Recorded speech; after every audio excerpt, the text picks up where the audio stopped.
Good morning, and thank you for joining us today. I want to echo a lot of what the Secretary said with regard to how important it is to maintain focus in our work zones. That is what this is all about, is to try to ensure that we are getting a safe environment for our workers to work and for you and your family to drive through. Pictures are worth 1,000 words, and right now around you are the visuals of the types of equipment and things that work in our work zones. These are what our team members are using each day to perform their work. There's a crushed attenuator over to my left, which shows you exactly what these folks are up against. If you look at what that attenuator did, it collapsed. It did its job. It protected the people who were working in front of it.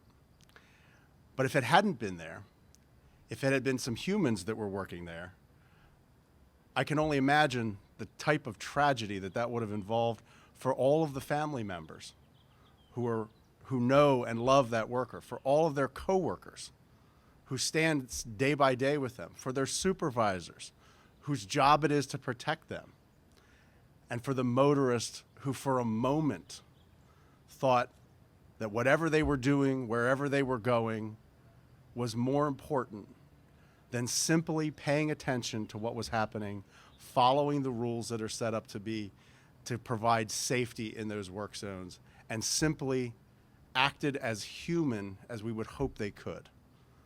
All of us who work in suits and ties, who do jobs that don't require us to be out on the front lines and engaging in dangerous work, need to step back from time to time and think about what is happening in those work zones. When we see those humans lined up doing a job that we don't understand, and we get split seconds to look at it and split seconds to make decisions about how to proceed, we become numb to what's happening there. But imagine legislators, lawyers, engineers, doctors, others, if you were sitting in your office and an 80,000-pound vehicle suddenly intruded into what you were doing at a high rate of speed.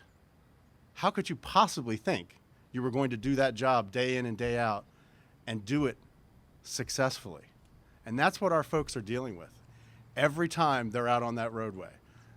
They're providing a service to you that helps you, when it's done, that helps you travel better, that improves your experience, improves the roadway, maintains the infrastructure that you depend on. And all we're asking is that in those spaces, you pay attention to what's going on, you stop having side conversations, you understand that the changing dynamic that's in front of you can result in things that you weren't expecting.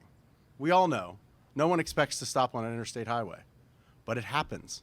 And when it happens quickly, those split seconds that you have to respond to those incidents will change lives if you're not aware of what's happening around you. So I ask and implore that you give space, that you give attention, and that you give respect to the people that are working in those work zones, whether they're Pennsylvania Turnpike employees, PennDOT employees, Pennsylvania State Troopers doing their jobs, contracted employees, all of the folks that are there to make sure that you have a safe and good driving experience and that your mobility is as best as it can be.